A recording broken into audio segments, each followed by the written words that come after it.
ওমা ভগবান হাঁটতে হাঁটতে চলে যাচ্ছে, এমন সময় দেখা হয়ে গেল কার সঙ্গে? না অর্জুনের সঙ্গে দেখা হয়ে গেল। বাবা অর্জুনের সঙ্গে দেখা হয়ে গেল। অর্জুন ভগবানের দিকে তাকিয়ে বললেন, কি ব্যাপার কৃষ্ণ, তোমার মুখটা শুকিয়ে গেছে কেন? তোমার মুখ মলিন হয়ে গেছে কেন? কি ব্যাপার? তুমি তো এমন তো কখনো দেখি না, তুমি সদা আনন্দে থাকো, আজকে তোমার বদনে এত চিন্তা কেন? ভগবান বললেন, কই না তো, কিছু চিন্তা নয়। বলে না না, তুমি আমার কাছে লুকাতে পারবে না, বলো বলো কৃষ্ণ তোমার কি হয়েছে? ভগবান বললেন, তোমার জেঠিমা আমাকে অভিশাপ দিয়েছে। তোমার জেঠিমা আমাকে অভিশাপ দিয়েছে। অর্জুন বললেন, আমার জেঠিমা তোমাকে অভিশাপ দিয়েছে? আচ্ছা কি অভিশাপ দিয়েছে? বললেন অভিশাপ দিয়েছে আমার বংশ নাকি ধ্বংস হয়ে যাবে। আমার বংশ নাকি ধ্বংস হয়ে যাবে। যেই বলেছে অমনি অর্জুন হেসে ফেলেছে। ওসব চিন্তা করো না, চিন্তা করো না, চিন্তা করো না। ও অভিশাপ কখনো, ওসব অভিশাপ ওসব সত্যি হয় না, ও চিন্তা করার দরকার নেই। ভগবান বললেন, তার মানে তুমি কি বলতে চাইছো অভিশাপ সত্যি হয় না? বললেন না।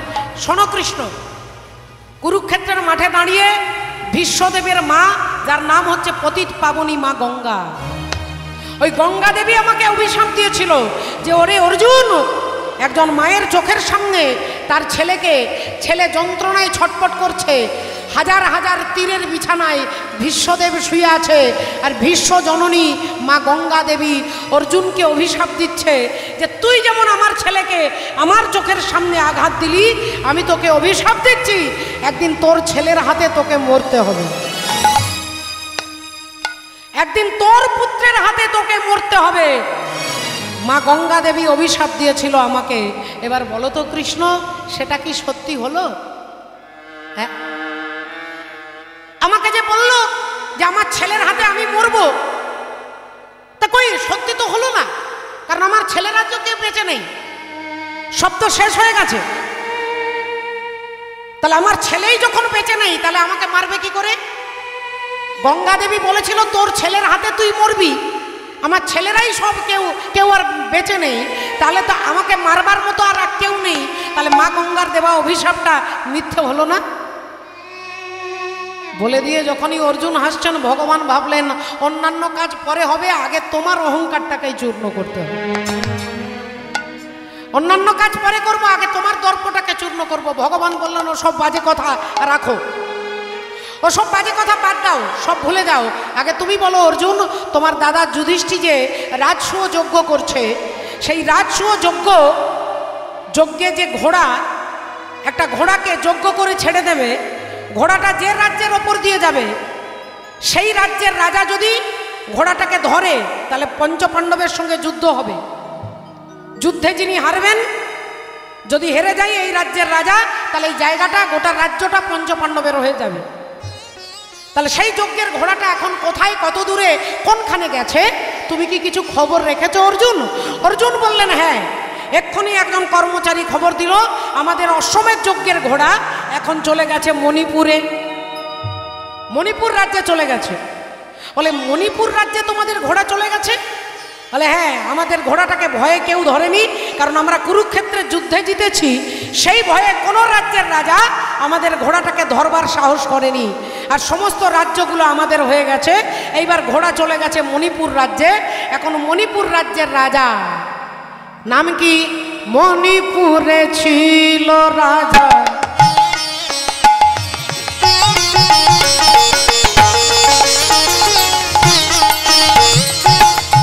মণিপুরে ছিল রাজা,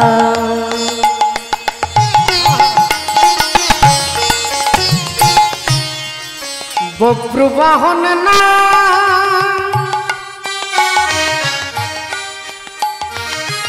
ওগো বব্রুবাহন না, বব্রুবাহন না, মণিপুরে ছিল রাজা, বব্রুবাহন না, বব্রুবাহন না, বব্রুবাহন না।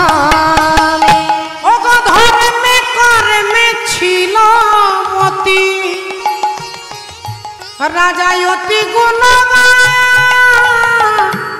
অতি গুণবান। আহা ধর্মে কর্মে আছে মতি, রাধে রাজা অতি গুণবান, অতি গুণবান। মণিপুরে ছিল রাজা বজ্রবাহন নাম, বজ্রবাহন নাম, বজ্রবাহন নাম। মণিপুর রাজ্যের রাজা, সুন্দর রাজা, বিচক্ষণ রাজা, তার নাম হচ্ছে বব্রুবাহন। আর বব্রুবাহনের রাজ্যের ওপর দিয়ে অশ্বমেধ যজ্ঞের ঘোড়া যাচ্ছে, ঘোড়াটাকে রাজা ধরেছেন। আর রাজা ধরে ঘোড়াটার কপালের দিকে তাকিয়ে দেখছে রূপোর পাতার ওপরে লেখা আছে যিনি সতীর পুত্র হবেন তিনি এই ঘোড়াটাকে ধরবেন, আর যিনি অসতীর পুত্র হবে তিনি ভয়ে ঘোড়াটা ধরেও ছেড়ে দেবে। রূপোর পাতার উপরে এরকম কপালে চিটিয়ে দেওয়া হয়েছে, তাতে লেখা আছে সতীর পুত্র যদি হয় তাহলে ঘোড়াটাকে ধরে রাখবে, অসতীর পুত্র হলে ঘোড়াটা ছেড়ে দেবে। বব্রুবাহন ঘোড়াটা ধরেছেন আর ঘোড়াটা ধরেই নিয়ে আসছেন ঘরের মধ্যে, বাড়িতে ছুটতে ছুটতে আসছেন বব্রুবাহন। বব্রুবাহনকে না, বব্রুবাহন হচ্ছে তার বাবার নাম হচ্ছে অর্জুন, অর্জুন হচ্ছে তার জন্মদাতা পিতা, আর অর্জুনের ছেলে হচ্ছে বব্রুবাহন। কিন্তু ছেলেও বাবাকে চেনে না আর বাবাও ছেলেকে জানে না, না বাবা ছেলেকে চেনে না ছেলে বাবাকে জানে। আপনারা বলবেন এটা এরকমই উদ্ভট হয় নাকি? ছেলে বাবাকে জানবে না, বাবা ছেলেকে জানবে না? বাবা যদি মরে যেত তাহলে আলাদা কথা হতো, কিন্তু বাবাও আছে ছেলেও আছে, অথচ ছেলেও চেনে না বাবাও জানে না। বলে বাবা এর ভেতরে একটা ইতিহাস আছে, ঘটনা আছে। এ ঘটনা জানতে গেলে যেতে হবে যেদিন অর্জুন বিবাহ করছেন ধ্রুপদ রাজার কন্যা দ্রৌপদীকে। দ্রৌপদীকে বিবাহ করে নিয়ে আসছেন, দ্রৌপদীকে বিবাহ করে তিনি নিয়ে এসছেন, যোগ্যতার বলে বিবাহ করেছেন। মৎস্যের চোখটাকে লক্ষ্য ভেদ করে দ্রৌপদীকে বিবাহ করে নিয়ে আসছেন। এদিকে মা কুন্তী দেবী মশলা বাড়ছেন রান্না করবার জন্য, আর তখনই অর্জুনের মুখ দিয়ে বেরিয়ে গেল, মা দেখো কি এনেছি ভিক্ষাতে। ও মা ভিক্ষা করে কি এনেছি দেখো। মা কুন্তী দেবী না দেখে না জেনে না বুঝে তিনি মশলা বাড়তে বাড়তেই বলছে, ওরে বাবা আজকে যা এনেছিস, আজকে আমার শরীরটা ভালো নয়, তা আমাকে বাদ দিয়ে তোরা 5 ভাইয়ের সমান ভাগে ভাগ করে নে। মা, ও মা লক্ষ্মীটি মা গো, একবার একবার দেখো, দেখো না, দেখো না কি এনেছি, একবার দেখো না। আরে বাবা বললাম তো রে বাবা, আমার ভালো লাগছে না, তোরা যা এনেছিস সমান ভাগে ভাগ করে নে, কাউকে কম কাউকে বেশি দিবি না, যা 5 জনে মিলে ভাগ করে নে। মা আরেকবার বলবো, শেষবার বলবো, মা তুমি কি দেখতে চাও না কি এনেছি, দেখো না মা। মা 3 বার একই কথা বললেন, যা এনেছিস ভাগ করে নে। এই 3 বার একই কথা বলতেই অর্জুন দ্রৌপদীর হাতটাকে ছেড়ে দিয়ে বললেন, শোনো দ্রৌপদী, আজ থেকে তুমি একা আমার স্ত্রী নও, আজ থেকে 5 ভাইয়ের তুমি স্ত্রী। এ কথা যেই বলেছেন যুধিষ্ঠির দাদা চিৎকার করে বলে উঠলেন, অর্জুন পাগলের মতো কি বলছিস ভাই? মা না দেখে না জেনে না বুঝে বলে দিয়েছে বলে তুই দুম করে বলে দিচ্ছিস দ্রৌপদী আমাদের 5 জনের স্ত্রী? এটা কখনো হয় নাকি?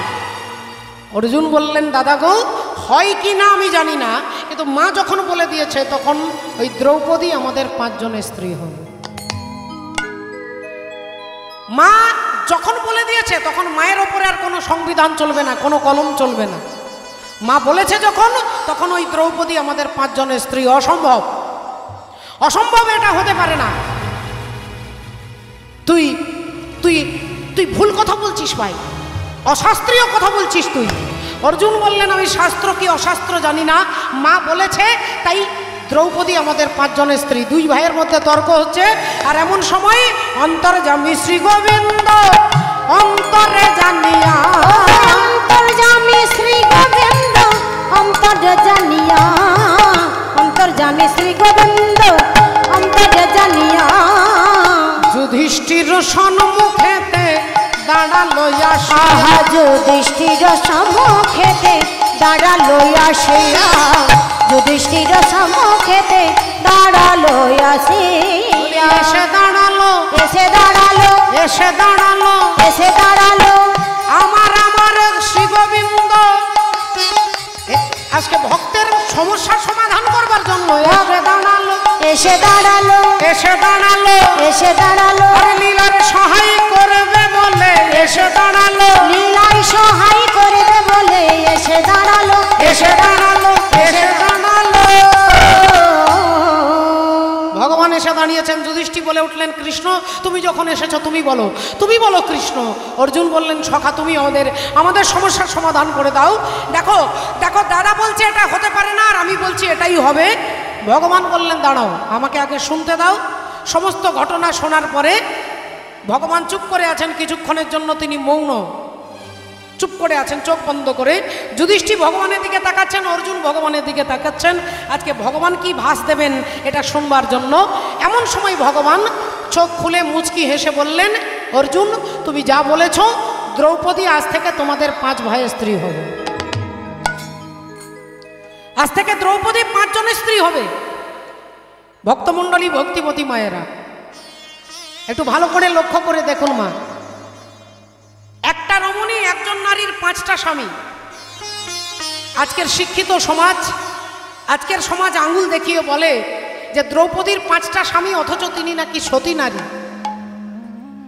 কিন্তু আগে যদি একটু ভালো করে বিচার করেন মা, নিজের নিজের দেহটার দিকে তাকিয়ে দেখুন, এটা পঞ্চভৌতিক দেহ, ক্ষিতি অব তেজ মরুদ বোম। ক্ষিতি অব তেজ মরুদ বোম, এটা পঞ্চভৌতিক দেহ। এই 5টা স্বামী শুধু দ্রৌপদীর নয়, আমাদের সকলের আছে বাবা। এই দেহটা দিয়েই সকাল হলে আমরা যে যার নিজের নিজের কাজে ব্যস্ত হয়ে যায়, অফিসে আদালতে। এই পঞ্চভৌতিক দেহ আমাদের স্বামী, আর দ্রৌপদী হচ্ছে আমাদের মন। এই দেহটাকে ঘিরেই যেদিন এই দেহ জ্ঞানটা যেদিন আমরা ভুলে যেতে পারবো, সেদিন পরমাত্মা শ্রী ভগবানকে আপনি যেদিকে তাকাবেন সেখানেই দেখতে পাবেন। সেদিন আর কোনো ঠান্ডাও লাগবে না, গরমও লাগবে না, কোনো জ্বালাও থাকবে না, যন্ত্রণাও থাকবে না। এই দেহটাকেই আমরা মনে করে নিয়েছি আমার নিজের, কিন্তু দুর্ভাগ্যবশত এই দেহটাকে আমি নিজে ভালো রাখতে পারি না। আমি চাই না যে আমার জ্বর হোক, আমার কাশি হোক, আমার ম্যালেরিয়া হোক, আমি চাই না, কিন্তু হয়ে যায়। হরি বল রাধে। তাহলে পঞ্চভৌতিক দেহ, এই যুধিষ্ঠির ভীম অর্জুন নকুল, যুধিষ্ঠির হচ্ছে ক্ষিতি, মরুত হচ্ছে ভীম। এই যে পঞ্চভৌতিক 5টা দেহের সম্মিলনে এই দেহটা, এই পঞ্চভৌতিক দেহর স্বামী অর্থাৎ দ্রৌপদীকে 5টা স্বামীকে বলে দিলেন আজ থেকে তোমাদের 5 জনের স্ত্রী। সমান ভাগে বলেছে, তাই সমান ভাগেই ভাগ হবে। ভগবান এই কথা বলতেই যুধিষ্ঠির বললেন কি করে ভাগ হবে? বলে 1 বছর দ্রৌপদী তোমার ঘরে, 1 বছর তোমার ঘরে, 1 বছর তোমার ঘরে, এভাবে থাকবে। তবে একটা আলাদা নিয়ম থাকবে, যখন দ্রৌপদী কারো ঘরে থাকবে সেই ঘরে বিনা পারমিশনে কিন্তু ঢোকা যাবে না। যখন দ্রৌপদী যার ঘরে থাকবে, যখন ভীমের ঘরে থাকবে, ঘরে ঢোকা যাবে না। যখন যুধিষ্ঠির কাছে থাকবে ঢোকা যাবে না। বিনা অনুমতিতে ঢুকলে তাকে 12 বছরের জন্য নির্বাসনে যেতে হবে। সংবিধান বেঁধে দিলেন, নিয়ম করে দিলেন। এবার একদিন হঠাৎ করে দ্রৌপদী দুপুরবেলায় যুধিষ্ঠির মহারাজকে সেবা দিয়ে চরণ সেবা করছেন, বসে দুজনে গল্প করছেন। আর এদিকে অর্জুন বাগানে দাঁড়িয়ে আছে। একজন ব্রাহ্মণ চিৎকার করতে করতে আসছে, অর্জুন ও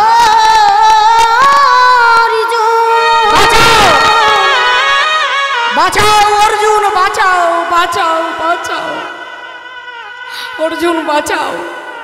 অর্জুন বললেন কি ব্যাপার, কি হয়েছে? হে ব্রাহ্মণ ঠাকুর আপনি কাঁদছেন কেন? আপনি কাঁদছেন কেন? রাধে রাধে। সঙ্গে সঙ্গে ব্রাহ্মণ বলছেন আমার একটা পালিত আমার গাভী মাতা, আমার বাড়িতে গরু, সেই গাভী মাতাটাকে একটা বাঘ টেনে নিয়ে যাচ্ছে। অর্জুন আমার সর্বনাশ হয়ে যাবে। ওই গাভী মাতাই আমার একমাত্র অবলম্বন, আমার 5 বার অবলম্বন। ওই গাভী মাতা ছাড়া আমি বাঁচতে পারবো না। ওই গাভী মাকে একটা বাঘ টানতে টানতে নিয়ে যাচ্ছে তাকে হত্যা করবে বলে।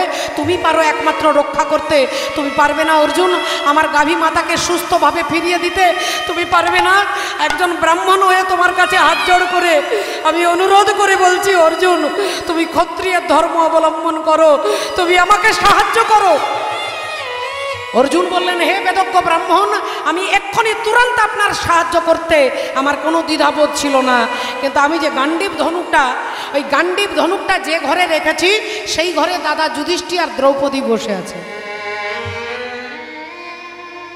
এখন ওই ঘরে যদি আমি ভুল করেও ঢুকে যাই তাহলে 12 বছরের জন্য নির্বাসনে যেতে হবে। ব্রাহ্মণ বললেন, তাহলে কি তুমি তোমার সুখের জন্য তুমি একজন ব্রাহ্মণের আজকে এই বিপদের দিনে তুমি তাকে সাহায্য করতে পারবে না? যেই বলেছে অর্জুন বললেন, আপনি এক মুহূর্ত দাঁড়ান, আমার দেরি হবে না। সোজা গেলেন ভেতরে, আর ভেতরে গিয়ে গান্ডীব ধনুটা নিয়ে অর্জুন ওই বাঘকে হত্যা করে গাভী মাতাকে ব্রাহ্মণের কাছে ফিরিয়ে দিলেন। আর ফিরিয়ে দিয়ে যুধিষ্ঠির দাদার কাছে দাঁড়িয়েছেন, দাদা আমি চলে যাই, আমি চলে যাই, আমি চলে যাই। ও মা জননী, দাদা গো, আমাকে তুমি বিদায় দাও দাদা, আমি চলে যাই দাদা, আমি চলে যাই, আমি চলে যাই। ভাই ভাই তুই যাস না, ভাই তুই যাস না, তুই কোনো অন্যায় করিসনি, তুই একজন ব্রাহ্মণকে সাহায্য করবার জন্য তুই বিনা অনুমতিতে এই ঘরে ঢুকেছিস, তুই এর জন্য শাস্তি পাবি না ভাই, তোর কোনো অপরাধ নেই।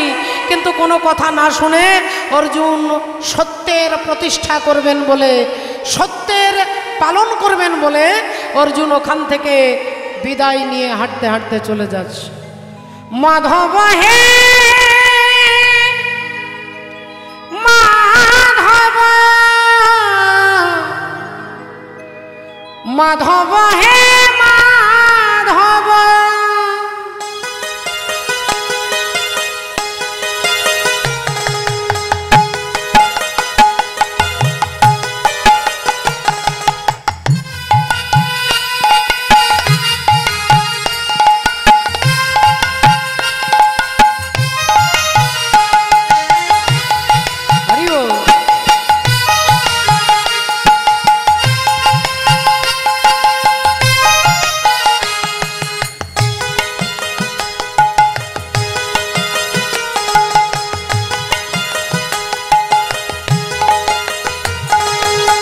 মুঠে পখড়রে পেট পুরে মর, মুঠে পখড়রে পেট পুরে মর, ছাপাণ ভোগরে নাহি তোলভ।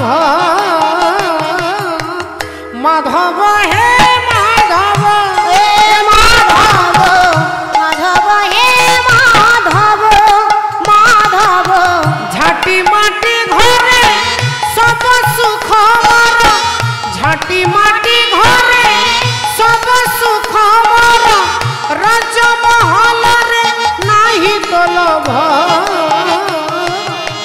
মাধব হে মাধব, মাধব, মাধব হে মাধব।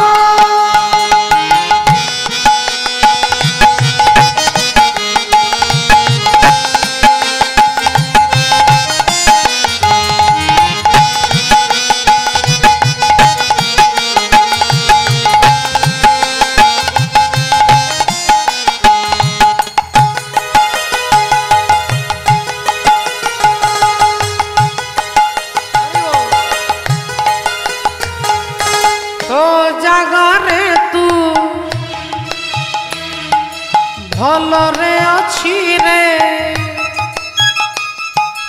মো জাগারে মু ভলরে অছি।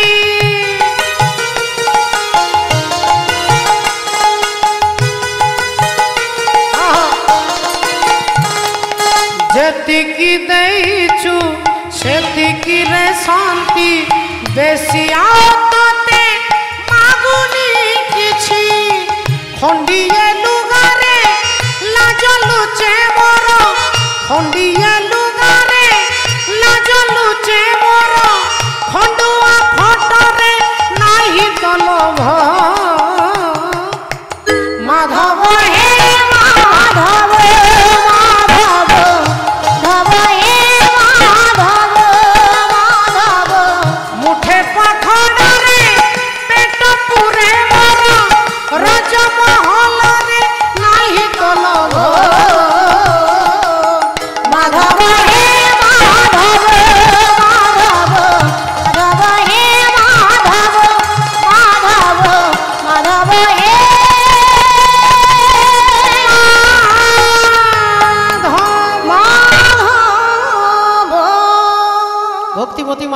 অর্জুন হাঁটতে হাঁটতে চলে গেলেন। হাঁটতে হাঁটতে চলতে চলতে কতদিন কত বছর পেরিয়ে গেল, অর্জুনের চেহারাটা একটু বদলে গেল, গায়ের রংটা একটু কালো হয়ে গেল, চুলগুলো বড় হয়ে গেল, নখগুলো বড়, দাড়ি গোঁফ সব বড় হয়ে গেছে। দেখতে দেখতে 1 বছর 2 বছর 5 বছর 10 বছর পেরিয়ে গেল। হাঁটতে হাঁটতে কখন যেন অর্জুন সেই হস্তিনাপুর থেকে চলে এলেন কোথায় না, চলে এলেন মণিপুর রাজ্যে। মণিপুর রাজ্যে তিনি পৌঁছে গেছেন। জঙ্গলে ভেতরে রাস্তার ওপরে মাটির ওপরে অর্জুন শুয়ে আছেন, হাতের ওপরে মাথাটা রেখে অর্জুন শুয়ে পড়েছেন রাস্তার উপরে। এমন সময় মণিপুর রাজ্যের রাজা চিত্রভানু রাজার একমাত্র মেয়ে, নাম হচ্ছে চিত্রাঙ্গদা। চিত্রভানু রাজার কন্যা চিত্রাঙ্গদা ঘোড়ার পিঠে চেপে রাজ্য দর্শন করতে যাচ্ছিল। ঘোড়ার পিঠে চেপে রাজ্য দর্শন করতে বেরিয়েছেন। এমন সময় তার নাম চিত্রাঙ্গদা, তিনি কিন্তু রাজকুমারের পোশাক পরতেন, ধুতি পাঞ্জাবি। ছেলেদের মতো মাথায় মুকুট পরেছেন, ছেলেদের মতো ধুতি পাঞ্জাবি পরে রাজপুত্র সেজে ঘোড়ার পিঠে চেপে কোমরে তলোয়ার নিয়েছেন আর তিনি যাচ্ছিলেন। এমন সময় দেখছে কে যেন একটা বাইরের একজন গাছের তলায় শুয়ে আছে। চিত্রাঙ্গদা দেবী চিৎকার করে বলে উঠলেন, এই যে কে আপনি? কে? রাস্তার উপরে ঘুমোচ্ছেন দিব্যি নাক ডেকে, আপনি কে? আপনি এক কাজ করুন, আপনি সরে অন্য জায়গায় গিয়ে ঘুমাবেন, আমি এই রাস্তা দিয়ে যাব। চিৎকার করতেই অর্জুনের ঘুমটা ভেঙে গেলেন। অর্জুন তাকিয়ে দেখলেন এক অপূর্ব সুন্দর রাজপুত্র আমাকেই ইঙ্গিত করে বলছে এখান থেকে সরে যাও।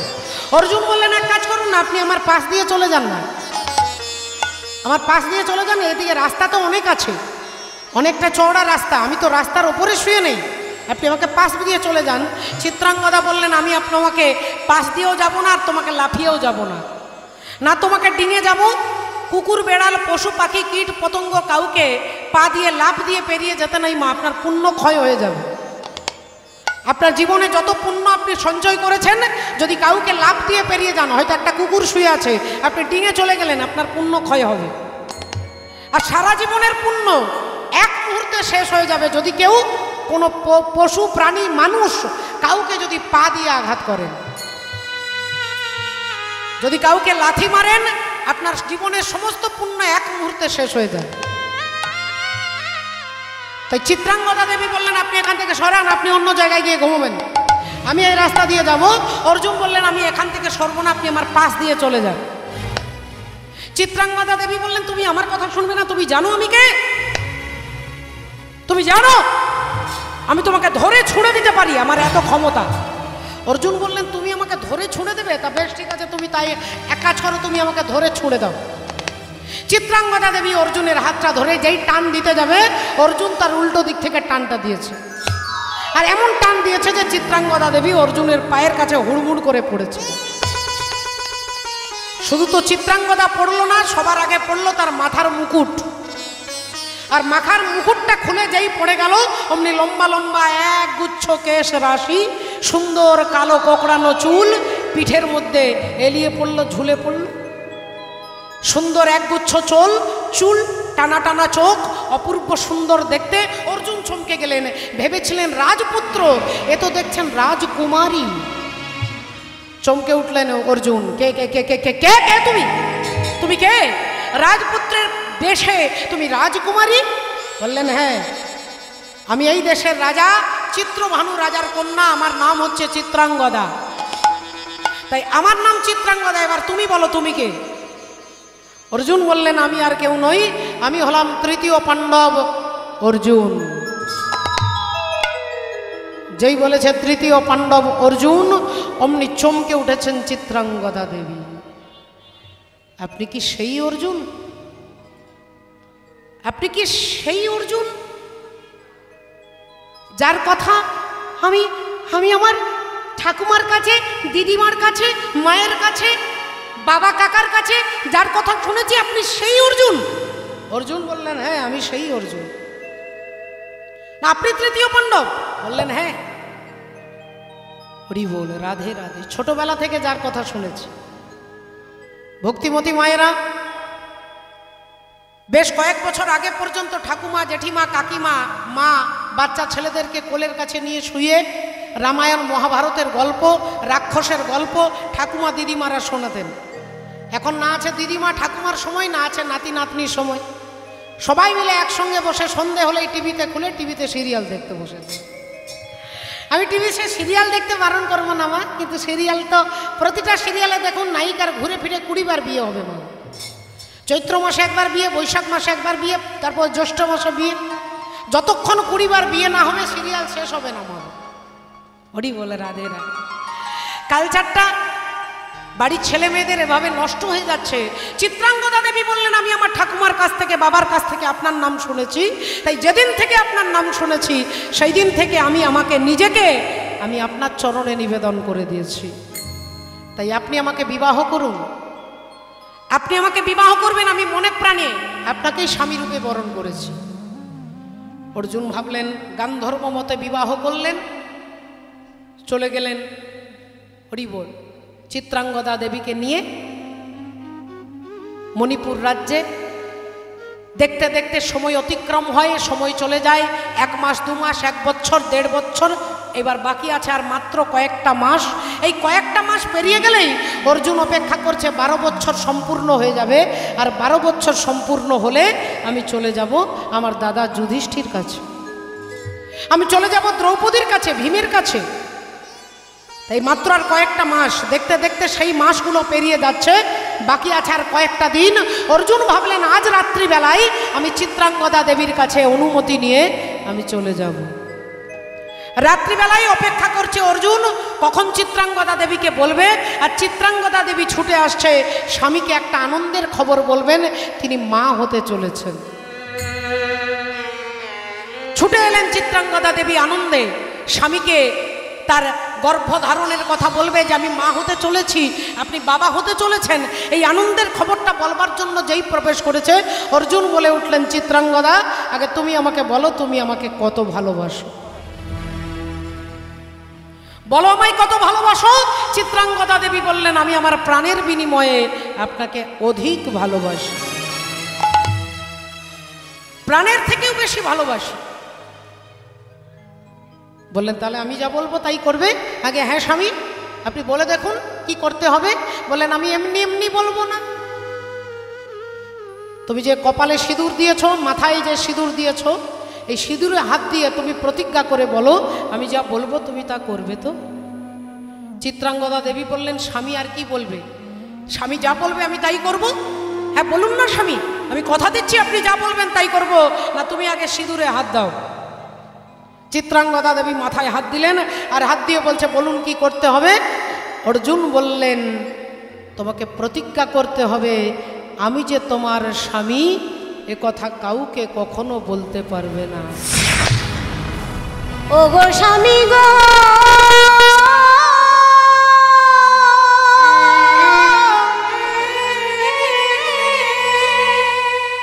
এ কথা বলো না,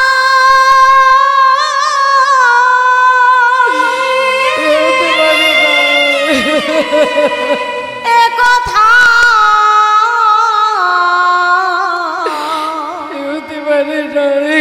এ কথা বলো না। তুমি সিঁদুরে হাত দিয়ে প্রতিজ্ঞা করে বলেছ, তাই কথার অবাধ্য হলে তোমাকে বিধবার যন্ত্রণা ভোগ করতে হবে। সিঁদুরে হাত দিয়ে কথা দিলে যদি কথা রক্ষা না করো তাহলে বিধবা হতে হবে। না স্বামী না, আমি কথা রাখার চেষ্টা করব। বলুন আর কি বলতে চান।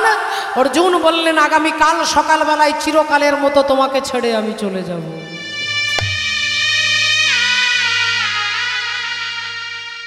চিত্রাঙ্গদা দেবী কোনো কথা বলতে পারলেন না, নীরবে দাঁড়িয়ে দাঁড়িয়ে কাঁদছে। আমি দুঃখের সিংহাসনে বসে সুখের বিচার করি, আমি ভাবের ঘরে অভাবটাকে আখরে দিয়ে ভরি আমায় বেঁধে রাখে বলো এমন সে ধীর কই আমার জল ছবিতে রং মেলাবে এমন আবির কই। স্বামী, আমি আপনাকে কথা দিচ্ছি স্বামী, আমি আপনার পথের কাঁটা হয়ে দাঁড়াবো না, কিন্তু একটা বারের জন্য আপনি আমার মনের কথাটা জানবার চেষ্টা করলেন, একবারের জন্য জানার চেষ্টা করলেন না। নিশি প্রভাত হতে অর্জুন চিত্রাঙ্গদা দেবীকে ছেড়ে চলে গেলেন। সমাজের কত লাঞ্ছনা, কত গঞ্জনা, কত রকমের কথা, সেই বিষ পান করে চিত্রাঙ্গদা দেবী সন্তানকে জন্ম দিল। সেই সন্তানের নাম হলো কি না বব্রুবাহন। ছোটবেলা থেকে মায়েরকে বারবার জিজ্ঞাসা করে, মা আমার বন্ধু শ্যামল, কমল, বিমল তাদেরও জানো মা দুটো হাত, আমারও দুটো হাত, তাদেরও দুটো পা, আমারও দুটো পা, তাদের সবার দুটো চোখ, আমারও দুটো চোখ, তাহলে তাদের বাবা আছে, আমার কেন বাবা নেই? মা বলো না মা, আমার বাবা কোথায়? কে আমার বাবা? বলো না মা, বলো না। চিত্রাঙ্গদা দেবী ছেলেকে ভোলানোর জন্য হাতে একটা বাতাসা দিলেই, একটা নাড়ু দিলেই ছেলে ভুলে যায়। বাচ্চা ছেলে তো বাবার কথা ভুলে যায়, কিন্তু চিত্রাঙ্গদা দেবী তো ভুলবে না। তিনি ভগবানের কাছে দাঁড়িয়ে অশ্রু বিসর্জন করে আর বলে, ঠাকুর বলো না মোরে কাঁদাইছ কেন, করিছ কেন ছলনা, বলো মোরে কাঁদাইছ কেন, আহা করেছ এত ছলনা, বলো না মোরে কাঁদাইছ কেন, করিছ কেন ছলনা। আমি অনেক কেঁদেছি আর কাঁদিতে পারি না, কেঁদেছি কাঁদিতে পারি না, ব্যথা দিয়ে কেন চলে যাও, দেখা কি মরে দেবে না। আরে বলো না মোরে কাঁদাইছ কেন, করেছ এত ছলনা, বলো না মোরে কাঁদাইছ কেন, করেছ এত ছলনা।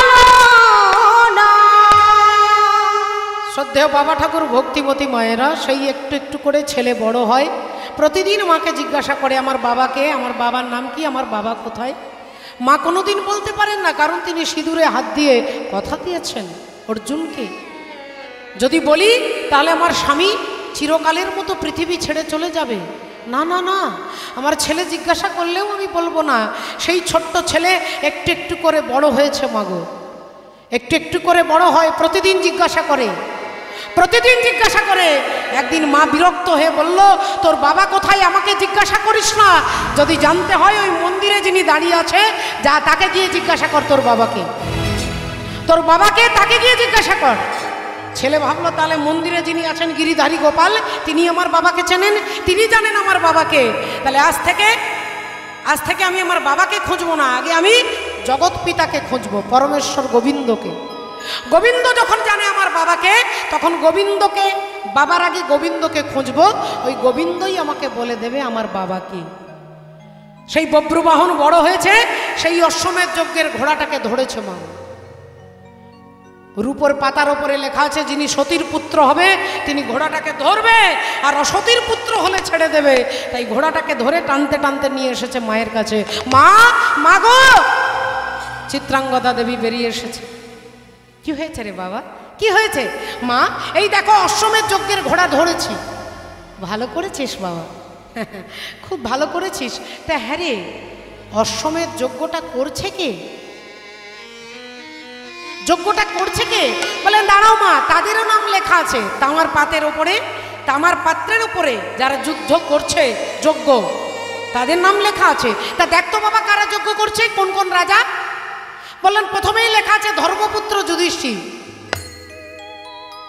তারপর না তারপরেই লেখা আছে পবনপুত্র ভীম, তারপর না তারপরেই লেখা আছে গান্ডীবধারী অর্জুন। আর যেই বলেছে অর্জুন, অমনি চিত্রাঙ্গদা দেবী চমকে উঠেছে, চমকে উঠেছে। ওরে ওরে বাবা বব্রু, তুই তুই তুই ওই ঘোড়াটাকে ছেড়ে দে বাবা, ওই ঘোড়াটাকে ছেড়ে দে। ওরে ওরে আমার লক্ষ্মী সোনা, তুই ঘোড়াটা ছেড়ে দে বাবা, ছেড়ে দে। মা, ঘোড়াটা ধরবো কি ছাড়বো সেটা পরের কথা, আগে তুমি আমাকে বলো মা, তুমি আমাকে বলো। আমি যুধিষ্ঠির নাম বললাম তুমি চুপ করে শুনলে, আমি ভীমের নাম বললাম তুমি নীরব হয়ে শুনলে, আমি অর্জুনের নাম বলতে তুমি চমকে উঠলে কেন মা? অর্জুনের নাম বলতে তুমি চমকে গেলে কেন, আজকে উঠলে কেন? আগে তুমি বলো, বলো মা অর্জুনকে তোমাকে বলতে হবে, বলো মা বলো, নইলে তোমার চোখের সামনে আজকে আমি আত্মহত্যা করব। আগে বলো, তোমাকে বলতে হবে অর্জুনকে, বলো মা, বলো অর্জুনকে। মা চিত্রাঙ্গদা দেবী বলে উঠলেন, ওরে বব্রু,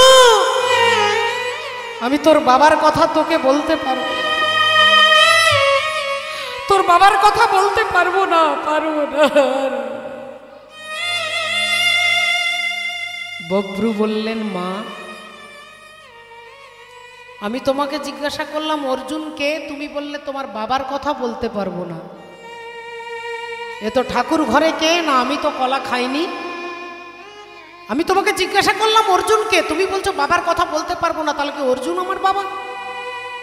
অর্জুন আমার জন্মদাতা পিতা, যাকে এতকাল এতদিন ধরে আমি খুঁজেছি, তোমার পায়ে ধরে ছোটবেলা থেকে আমি কত কেঁদেছি। বলো মা, আমার বাবাকে তুমি কোনোদিন আমাকে বলনি। অর্জুন যদি আমার পিতা হয়, তাহলে আমি প্রতিজ্ঞা করে বলছি মা, আমি তোমাকে আমার বাবার কাছে তোমাকে দাঁড় করিয়ে দেব, তোমার স্বামীর কাছে তোমাকে দাঁড় করিয়ে দেবো। আমি প্রতিজ্ঞা করে বলছি। ওরে বব্রু, এই ঘোড়া তুই ছেড়ে দে বাবা। মাগো, কথাটা শোনার আগে পর্যন্ত তোমার অনুরোধে হয়তো ঘোড়াটা ছেড়ে দিতাম, কিন্তু ঘোড়া তো ছাড়তে পারবো না মা, কারণ এখানে লেখাই আছে যিনি অসতীর পুত্র হবে তিনি ঘোড়াটাকে ছেড়ে দেবে। আমার মা তো অসতী নন, মা তো অসতী নন, তাই তোমাকে আমি ছাড়তে পারবো না মা, এই ঘোড়া আমি ছাড়তে পারবো না। তবে কথা দিচ্ছি, তোমার স্বামীর সঙ্গে তোমাকে অবশ্যই তার বাম পাশে তোমাকে দাঁড় করিয়ে দেব। এই বলে অর্জুন ছুটতে ছুটতে ছুটতে ছুটতে যাচ্ছে।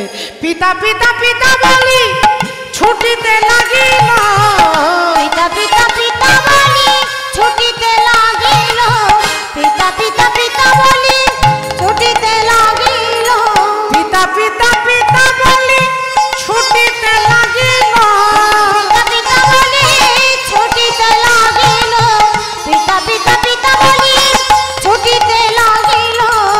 ও বাবা, আরে পিতার চরণে আসি প্রণাম করিল, পিতার চরণে আসি প্রণাম করিল, পিতার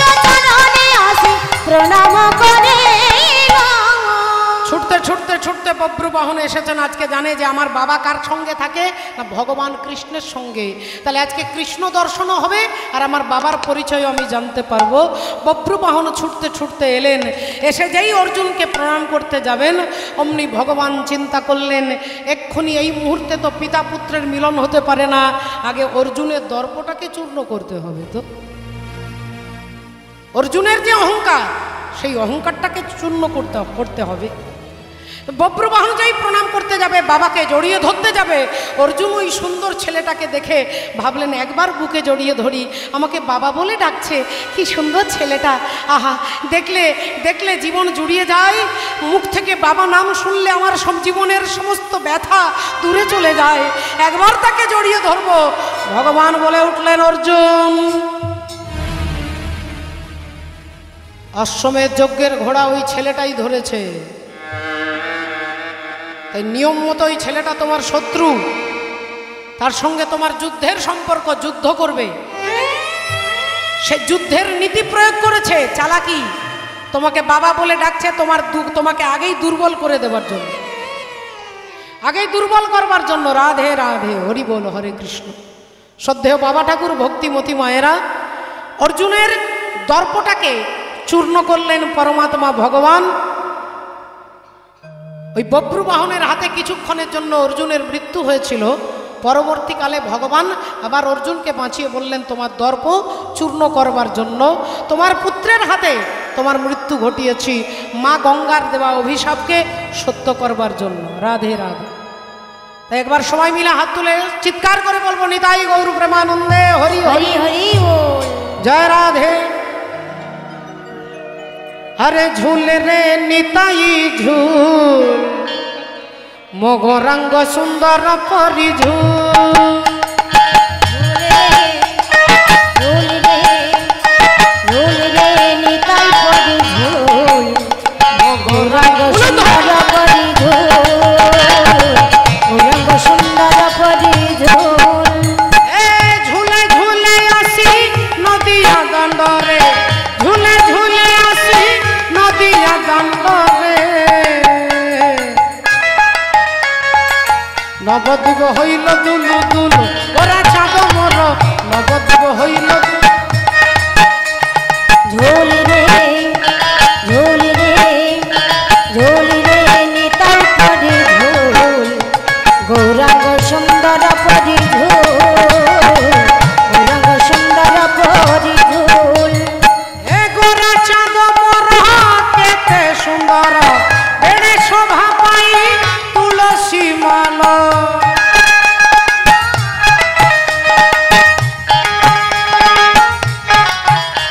अरे नाचुची गाउची नाचू नाचाउची, नाचुची गाउची नाचू नाचाउची, नवद्वीप हईल दुलु दुलु ओरा चाँद मोर, नवद्वीप हईल दुलु दुलु ओ चाँद मोर, नवद्वीप हईल दुलु दुलु ओ चाँद मोर, नवद्वीप हईल दुलु दुलु, नवद्वीप हईल दुलु दुलु ओ चाँद मोर, नवद्वीप हईल दुलु दुलु, नवद्वीप हईल दुलु दुलु। हरि बोल, हरे कृष्ण। পরবর্তী দাদা ভাই হ্যাঁ, আচ্ছা আরেকটা গান হবে, চলে এসেছেন। জয় নিতাই বলো রাধা রানী কি জয়। अरे कारी कमरी वाला मेरा यार है,